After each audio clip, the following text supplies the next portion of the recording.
Hello दोस्तों, dream film journey में आपका बहुत बहुत स्वागत है। आज हम बात करेंगे कि पास्ट लाइफ कर्मा को कैसे हील करें। हमारे बहुत सारे ट्विन्स के बहुत हेवी कर्मास होते हैं, बहुत हेवी, जिसे चुकता करते करते चुकाते चुकाते पूरी लाइफ गुजर जाती है। बचपन से ही हमने इतना पेन सहा रहता है क्योंकि पिछले लाइफ टाइम में हमने ऐसे कुछ कर्मा है जिसे क्लियर करने के लिए, और अगर हमें ये बात समझ आ गई है कि हम ट्विन्स हैं तो इसको क्लियर करने के लिए हम पूरी अपनी लाइफ लगा देते हैं, उस एक्सपीरियंस से गुज़रते हैं।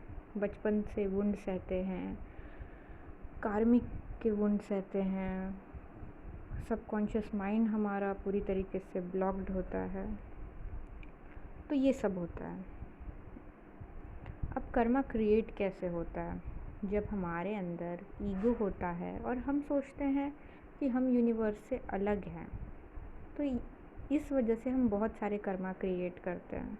तो हमें ये सोचना बंद करना होगा और ऐसा सोचना होगा कि यूनिवर्स से मैं अलाइन हूँ, मेरे साथ हैं, मेरे लिए काम कर रहे हैं, मेरे फेवर में काम हो रहा है, तो अपने आप चीज़ें अलाइन होके चलेगी। बहुत सारे कर्मास होने की वजह से हमारे पास्ट लाइफ में और प्रेजेंट में होने की वजह से हमारे सबकॉन्शियस माइंड में जो चीज़ें स्टोर हो रही है वो धीरे धीरे बढ़ती जा रही है। तो हमें पास्ट लाइफ कर्मा को अगर क्लियर करना है तो पहले ईगो को मेल्ट कीजिए, सेकंड अपने सबकॉन्शियस माइंड को हील कीजिए, क्योंकि हमारे सेल मेमोरी में बहुत सारी ऐसी चीज़ें हैं जो स्टोर होती जा रही है डे टू डे लाइफ की, पास्ट लाइफ की।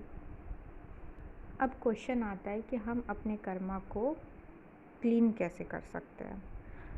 तो या तो हमारे सामने वो सिचुएशन लाई जाए तब हमारी हीलिंग हो, तब उसे क्लियर करें, या फिर अगर हम अवेयरनेस में हैं, हमें नॉलेज आ गया है कि कर्मा क्या होता है, क्लियर करना कितना ज़रूरी है, नहीं तो फिर अगली लाइफ लेके फिर आना पड़ेगा, फिर वही दुख और दर्द और वुंड सहना पड़ेगा।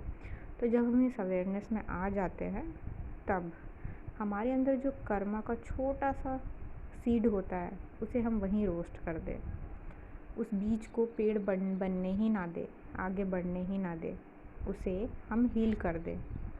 बिना किसी सिचुएशन को अपनी लाइफ में अट्रैक्ट किए सारे कर्मा को हील कर सकते हैं। आप कर्मा हीलिंग कर सकते हैं, उसका मेडिटेशन होता है वो कर कीजिए, और इसमें भी हमारा फ्री विल लगता है कि हम फ्री विल से चूज़ कर रहे हैं कि हाँ मुझे अपना कर्मा हील करना है। जिसने चूज़ ही नहीं किया, अवेयरनेस में नहीं है, तो वो कुछ नहीं कर सकते। हमें अपना हमेशा अवेयरनेस लेवल बढ़ाना है, नॉलेज गेन कीजिए।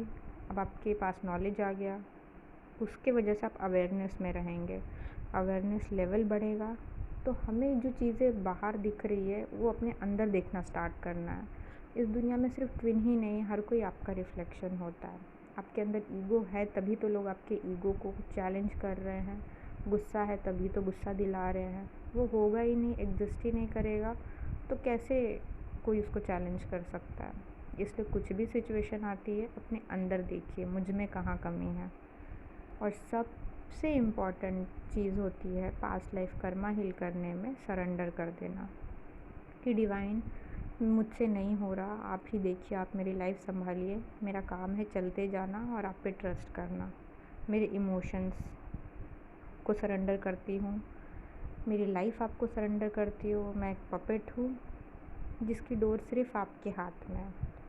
मैंने सिचुएशन को एक्सेप्ट किया, ये ऐसी ही है, मेरा डिवाइन मस्कुलाइन नहीं है मेरे साथ, तो इसे एक्सेप्ट कीजिए कि नहीं है वो मेरे साथ। लेकिन हम फिज़िकली नहीं है, लेकिन हम लोग सोल लेवल पे एक ही है, ये एक्सेप्ट कीजिए। इसके लिए पेन मत अपने आप को दीजिए, ईगो को ब्रेक कीजिए, अपने ईगो को मेल्ट करना स्टार्ट कीजिए, क्योंकि ईगो सबसे बड़ा एनिमी है इस जर्नी में। और हम सब एक लाइट है, ये हमें भूलना नहीं है, और हमें फिर से लाइट बनना है। तो यही कुछ इम्पॉर्टेंट पॉइंट्स थे पास्ट लाइफ कर्मा हील करने के। होप सो आप इन पे काम करें और हीलिंग कीजिए। God bless you all.